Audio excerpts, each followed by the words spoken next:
पुरुषोत्तम जोशी हे पुण्याजवळच्याच एका गावात राहणारे आई, बायको, 2 मुलं, सुना, नातवंड असा भरगच्च आणि आनंदी परिवार असलेले प्रथित यश.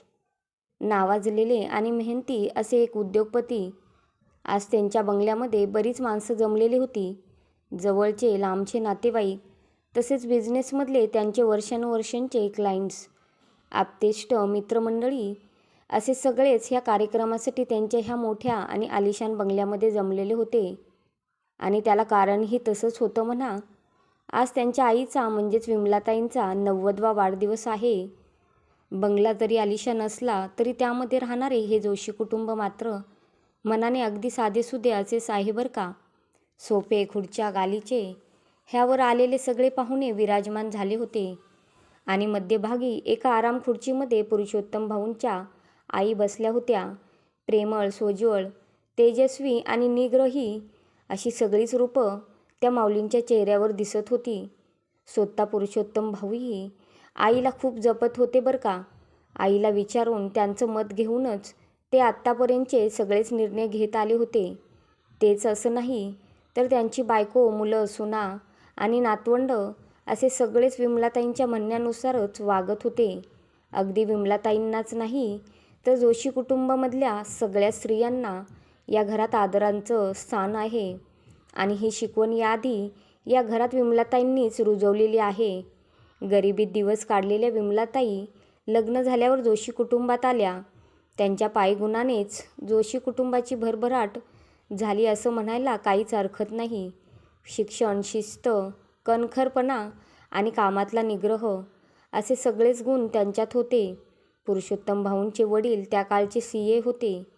त्यावेळी त्यांनी आणि विमलाताईंनी दोघांनीही कष्ट करून एक छोटीशी CAची फर्म ओपन केली आणि एक नवीन बिझनेस सुरू केला.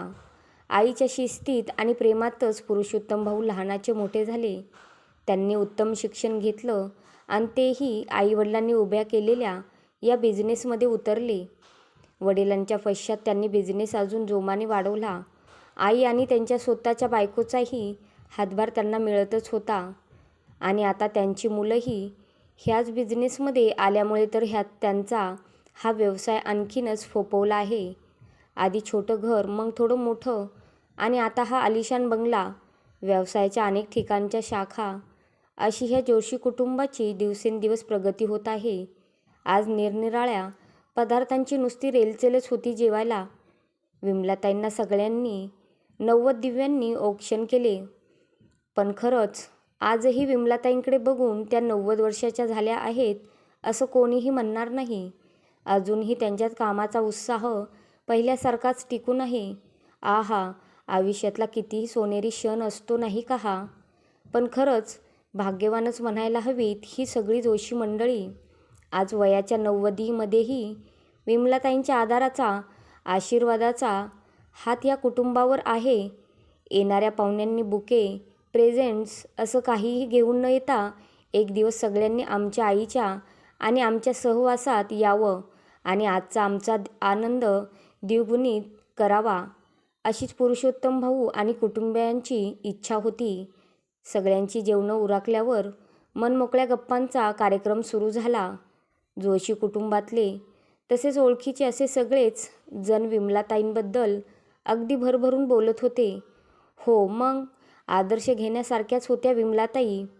आता पुरुषोत्तम भाऊंनी बोलायला सुरुवात केली.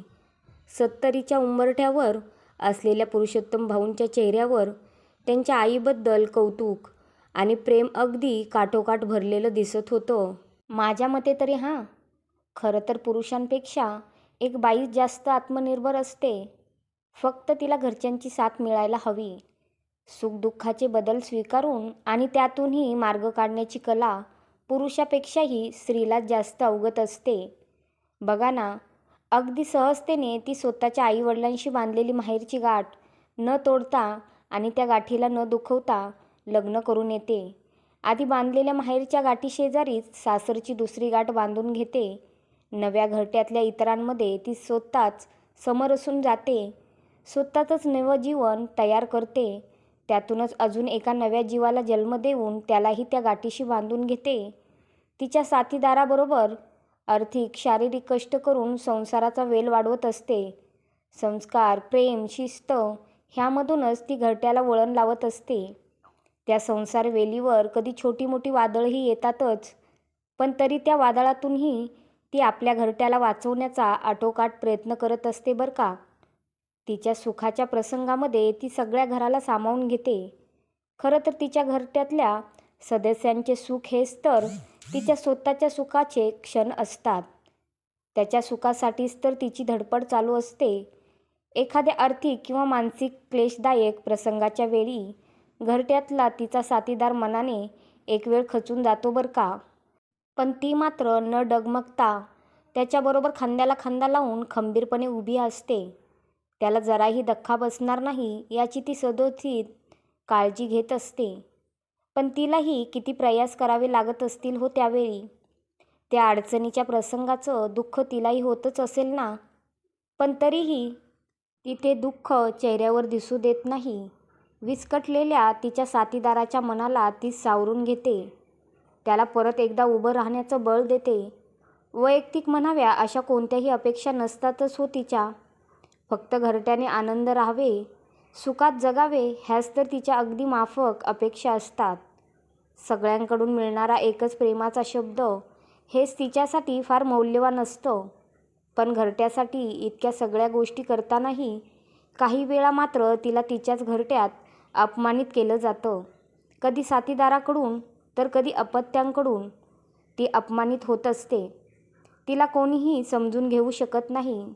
त्यावेळी मात्र ही सल फार बोचत असते तिच्या मनाला. याआधी सगळ्यांच्या दुःखात ती उभी असतानाही आता तिच्याबरोबर मात्र कोणीच उभा राहत नाही. गळून पडतात मग सगळे आत्मनिर्भरतेचे पंख. कोलमडते ती. तिचं स्वतःचं घरटंच तिला आता परकं वाटायला लागतं.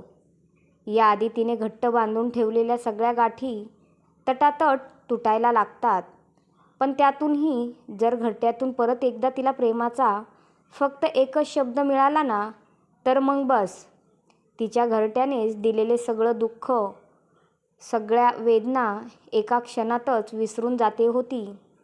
आणि फिनिक्स पक्ष्याप्रमाणे परत एकदा ती तिच्या घरट्यासाठीच भरारी घेते. इतकं तर सोपं आहे तिला समजून घेणं. ती सगळ्यांचा विचार करते ना, तर मग आता घरट्यातल्या प्रत्येकाने तिचाही विचार करायला नको का? तिच्याकडून प्रत्येकाला जो एक कम्फर्ट मिळत असतो, तोच कम्फर्ट तिलाही इतरांकडून मिळायला नको का? मला तरी असं वाटतं की स्त्री म्हणजे एक दुसऱ्यांवर निर्भर असणारी किंवा अवलंबित असणारी व्यक्ती नसून ती एक स्वावलंबी आणि आत्मनिर्भर असणारी आणि घरट्याला घट्ट धरून ठेवून जीवन जगणारी अशी एक सुंदर, ममताळू, स्वप्नाळू पण तरीही शिस्तप्रिय अशी एक जगावेगळीच व्यक्ती असते, जशी आज माझी आई आहे. तुमचं सगळ्यांचं काय मत आहे माझ्या ह्या बोलण्यावर ते मात्र जरूर कळवा बरं का. पुरुषोत्तम भाऊंचं मनोगत संपलं होतं, पण त्यांच्या स्वतःच्या आणि आजूबाजूला जमलेल्या मंडळींच्याही डोळ्यातले आनंदाश्रू एका स्त्रीचं, एका आईचं आदराचं, कौतुकाचं मनोगत ऐकून थांबत नव्हते. आज खऱ्या अर्थाने एका स्त्रीचा आणि एका माऊलीचाही वाढता दिवस साजरा होत होता. या कथेच्या लेखिका स्मिता अगटे